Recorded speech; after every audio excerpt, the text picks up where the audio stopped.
मध्य प्रदेश के सीएम दिल्ली में press conference कर रहे हैं, सीधे आपको लेकर चलते हैं। इसको लाएंगे कैसे निकाल के? ये डोरी से खींचा जाए, डोरी से खींचा जाएगा। डोरी नहीं है, कैसे करेंगे?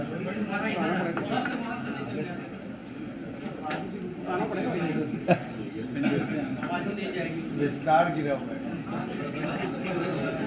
वो कवर कर लेगा विस्तार को। विस्तार अलग से दे देंगे उसको 2 मिनट में। विस्तार और होगा ना। अब उसमें आएंगे तो भी नहीं आ पाएंगे यहाँ से। वो कहाँ गुजरा है, उसको अकेले एक के लिए क्यों गुजरा? इतनी पंचायती करेगा।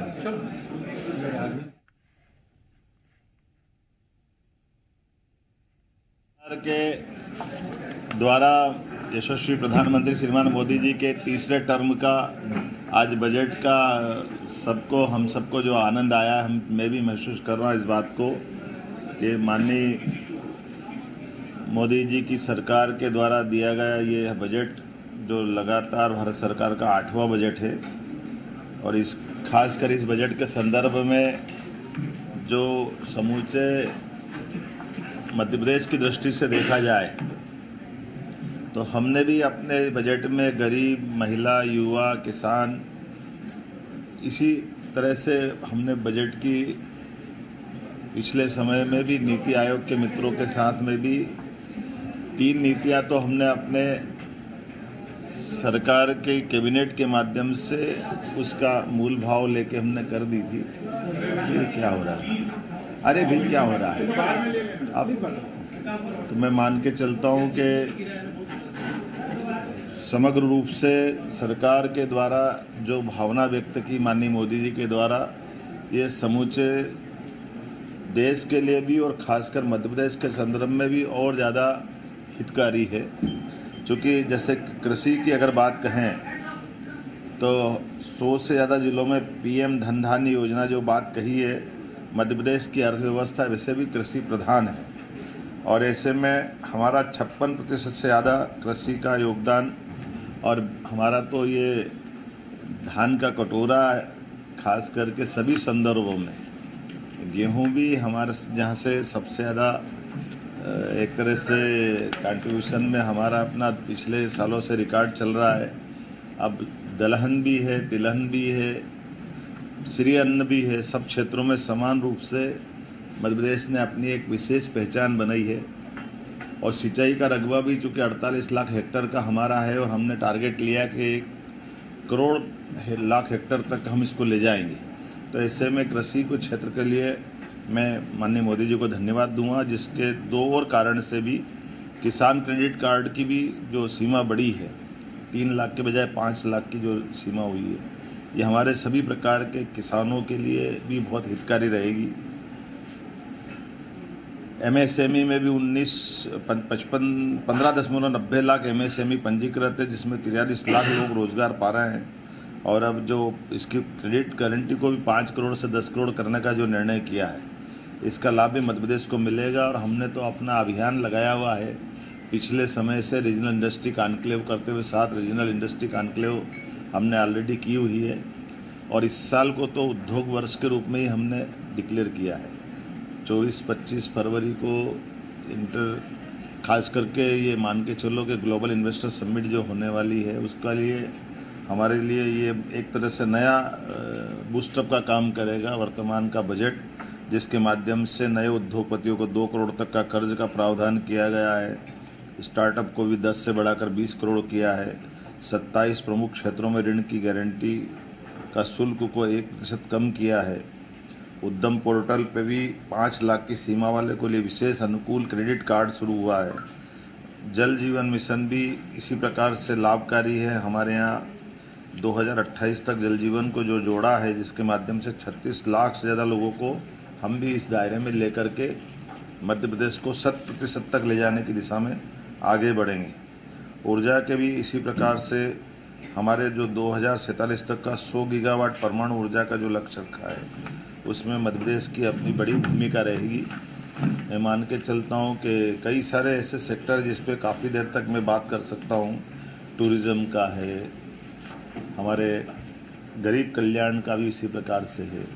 प्रधानमंत्री आवास में भी हमने नए नए रिकॉर्ड बनाए हैं। जो स्कूल, हॉस्पिटल,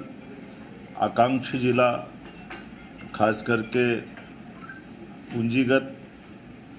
सहायता 1.5 लाख करोड़ से निरंतर रखने का जो निर्णय किया है, इसमें प्रदेश को 12,000 करोड़ का ब्याज रहित ऋण भी प्राप्त हो सकेगा। ये बड़ा हमारे लिए हमारी अर्थव्यवस्था के लिए बड़ी भूमिका रहेगी। 12 लाख स्ट्रीट वेंडरों को लाभान्वित कराने का, ये खास करके उच्च ब्याज दर वाले अनौपचारिक क्षेत्र में ऋणों से राहत पहुंचाने का पीएम स्वनिधि का भी लाभ हमको मिलने वाला है। मैं मान के चलता हूं कि विकास केंद्रों के रूप में शहरों के भी सृजनात्मक विकास को लेकर के जो निर्णय हुआ है, ये हमारे जो हमने मोटे तौर पे कल्पना की, जो बड़े महानगर जैसे हमारे शहर है, खास करके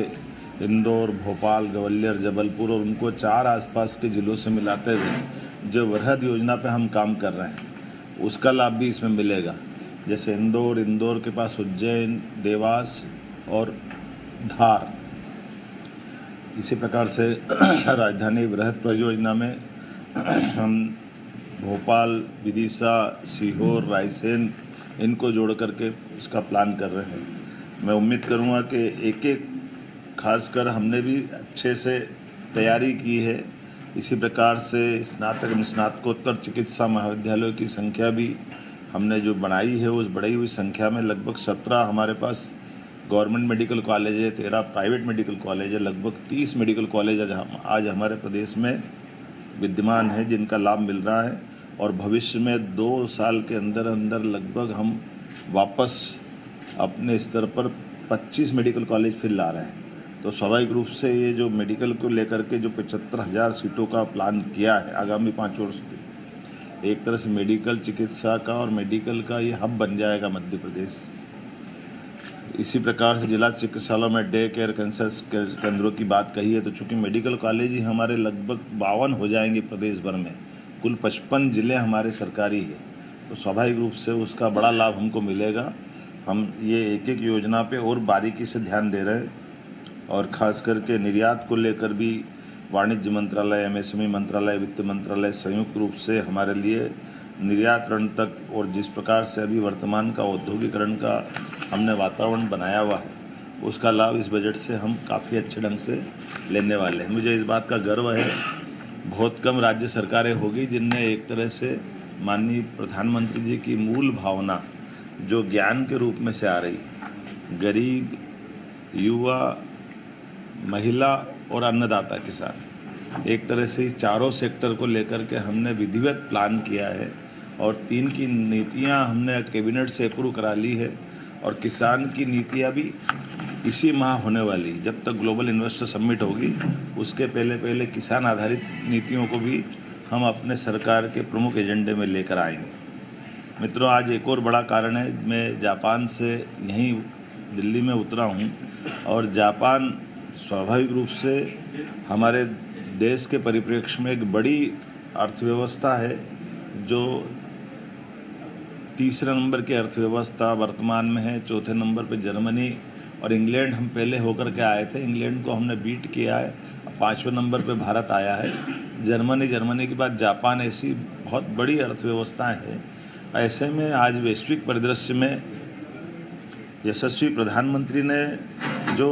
जापान के साथ पिछले लंबे समय तक, वैसे तो मैं ये मान के चलता हूँ कि मोदी जी का विज़न है कि जब वो सीएम थे तब भी उनने जापान में अपने दौरे करते हुए जापान से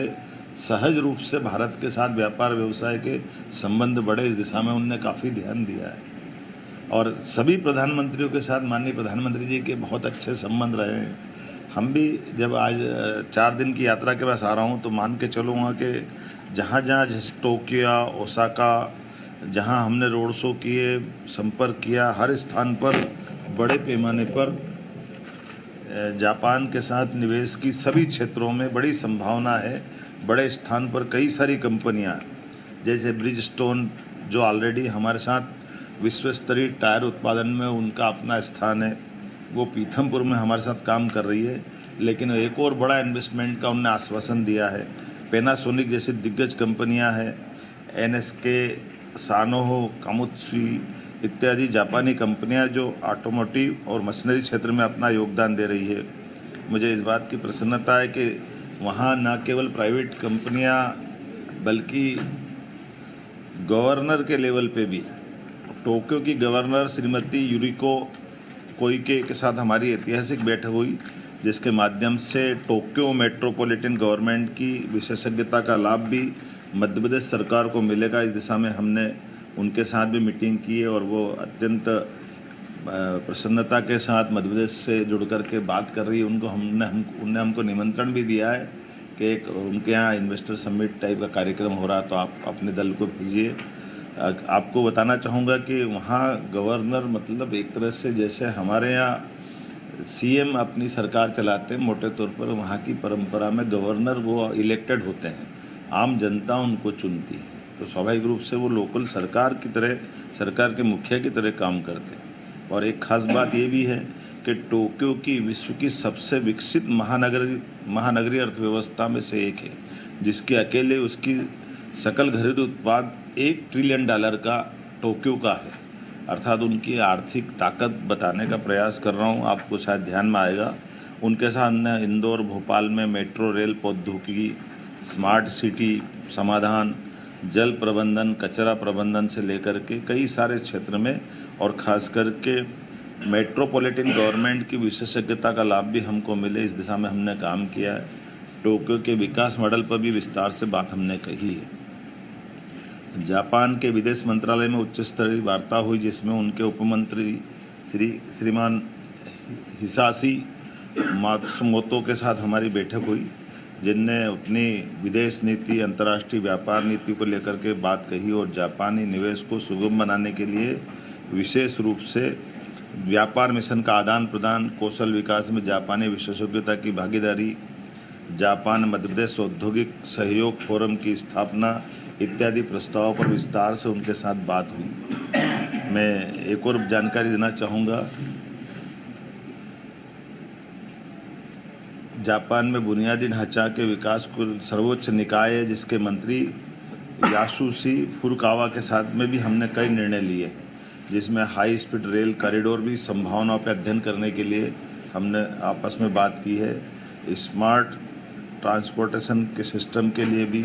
लॉजिस्टिक में भी जापानी मॉडल को अपनाने पर हमारी आपस में बात हुई है।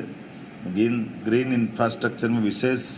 सहयोग के आधार पर प्रदेश के सतत विकास को भी बढ़ावा दिया जा सकेगा। जेट्रो के अध्यक्ष श्रीमान सुसुमु काताओका के साथ भी बैठक में व्यापार व्यवसाय को बढ़ाने की बात हुई। जेट्रो अपने आप में एक बड़ी, उनकी अपनी व्यापार व्यवसाय की जापानी कंपनियों को लेकर के एक बड़ा फोरम है, जिसके आधार पर व्यापार व्यवसाय की जायका का भी इसी प्रकार से हमको जायका के उपाध्यक्ष श्री सोहेई हारा के साथ विकास परियोजना पर विस्तार से बात हुई। आपकी जानकारी के लिए बता दूं, श्री हारा ने बताया गर्व के साथ कि मुझे लंबा समय पहले भारत के साथ अपने उनने कार्यकाल में बिताया है, इसलिए उनकी आत्मीय यादें भी जुड़ी हुई है। और उनने कहा सिल्क उत्पादन, स्वास्थ्य परियोजना, बिजली पारेषण, ऐसे में जायका बड़ी योगदान दे सकता है। हमने भी उनसे इंदौर उज्जैन के शहरी परिवहन, जापानी औद्योगिक पार्क, जल संरक्षण, शहरी नवीनीकरण, कौशल विकास, कृषि तकनीक, ऐसी कई नई परियोजनाओं पर लेकर के विस्तार से बात कही है, जिसके बारे में हमको उनने आश्वस्त किया है कि हम इस पे आपके साथ काम करेंगे। टोयोटा बड़ी मोटर कॉरपोरेशन है, उसने भी भविष्य में एमपी के साथ जुड़ने के लिए, जैसे हमने कहा कि मध्य प्रदेश में नेशनल ऑटोमोटिव टेस्ट ट्रैक्स की उपलब्धता है और ईवी का भी मैन्युफैक्चरिंग हब हमारा अपना मध्य प्रदेश बन रहा है, तो बड़े पैमाने पे टोयोटा के साथ भी ऑटोमोबाइल सप्लाई चेन बनाने के लिए टोयोटा कंपनी ने अपने इन्वेस्टमेंट की दृष्टि से काफ़ी अच्छी बात की है। उसके तोशियुकी नाकाहारा डिपार्टमेंट जनरल मैनेजर ने विस्तार से हमारे साथ बात की, जिसमें भविष्य की संभावना, जैसे ब्रिज स्टोन के बारे में मैंने बताया, ये बड़ी टायर कंपनी है और उसके वैश्विक सीईओ श्री सुइची इशिबाशी ने हमारे साथ मीटिंग की है और नई उत्पादन लाइन, R&D सेंटर, कौशल विकास और न केवल रोजगार सृजन बल्कि ऑटोमोटिव सेक्टर के पूरे इकोसिस्टम को वो मजबूत करने के लिए हमारे साथ जुड़ने को तैयार है। सिस्मेक्स के साथ भी जापान की मेडिकल टेक्नोलॉजी वाली कंपनी के साथ में विस्तार से बात हुई है। जैसे आपकी जानकारी के लिए बता दूं, सिस्मेक जो एशिया पैसिफिक में मजबूत उपस्थिति रखता है और भारत में तो 93 से काम कर रहा है और मध्य प्रदेश के सभी शासकीय हॉस्पिटल में विभिन्न प्रकार की जांच में इसकी बड़ी भूमिका है। और उन्होंने कहा कि हम अपने आपके मध्य प्रदेश के मेडिकल डिवाइस पार्क में अपनी यूनिट लगाने को तैयार है, ताकि उनकी बनी हुई मशीनें वो पूरे देश में भी और देश के साथ एशिया और दक्षिण एशिया में भी वो वहाँ से सप्लाई करेंगे। ऐसा उनका बड़ा प्लान बना है। पैनासोनिक एनर्जी के साथ में भी हमने मीटिंग की है और पैनासोनिक एनर्जी के कार्यकारी अध्यक्ष उनने विस्तार से बात कही है। मुझे इस बात की प्रसन्नता है कि पैनासोनिक उनने अपने वैश्विक मॉडल पर भविष्य की संभावना वाले राज्यों में से और भविष्य की संभावना वाला देश उनने कहा कि यद्यपि हमारा यूरोप से लेकर विश्व के सभी देशों के साथ संबंध है, लेकिन अब भारत हमारी प्राथमिकता में और भारत के साथ मध्य प्रदेश उनके लिए सबसे पहली प्राथमिकता है, जिसके पास पर्याप्त लैंड बैंक है, पर्याप्त एनर्जी है, सरप्लस एनर्जी है और लोगों का और बाकी एक उद्योग को बढ़ाने के लिए जो अनुकूलता होना चाहिए, लेबर प्रॉब्लम वगैरह ऐसा कोई होती ही नहीं है और काफ़ी अच्छी बौद्धिक क्षमता के लोग हैं, तो इससे जुड़ेंगे। एक ख़ास बात और बताना चाहूँगा, यूनिक्लो के चेयरमैन ये जापान के सबसे धनी व्यक्ति हैं और इनकी फास्ट रिटेलिंग के चेयरमैन तदाशी यात्री ये हमारे लिए थोड़ा अपने लिए विशेष समय निकाल कर भी आए और ख़ास करके उन्होंने इतने बड़ी व्यक्ति, हम एक कार्यक्रम से दूसरे कार्यक्रम में तो 40 मिनट वेट करके वो गए और उन्होंने कहा कि मुझे इस बात की प्रसन्नता है कि मध्य प्रदेश के साथ जुड़ कर के रेडीमेड्स के मामले में और ख़ासकर कपास की खेती को लेकर के तो नैनो टेक्नोलॉजी, उन्नत सामग्री, तकनीकी वस्त्रों के निर्माण तक ऐसे कई सेक्टर में बड़े पैमाने पे वो निवेश कर रहे हैं और एक कंपनी को और भी ला रहे हैं। उस कंपनी के बारे में जब हमने कहा कि वो कंपनी एनर्जी सेक्टर में भी जाती है तो उन्होंने कहा आप अब एनर्जी की बात मत करो, केवल कपास, किसान और रेडीमेड गारमेंट्स में आ पाइए। तो ये उनका रुचि बताती है कि उनने काफ़ी अच्छा होमवर्क भी किया है और उनने कहा कि मैं इसके माध्यम से हमारी जो कंपनी दुनिया भर में, आपकी जानकारी के लिए मैं फोर्ब्स और इनकी सारी सूची में वो नंबर 1 पे आते हैं, ऐसे में बड़ा नाम उनका है, वो हमारे साथ जुड़ रहे हैं। एबारो कॉरपोरेशन, नितोरी होल्डिंग्स, नाम तो बहुत सारे हैं, मैं भी आपको योग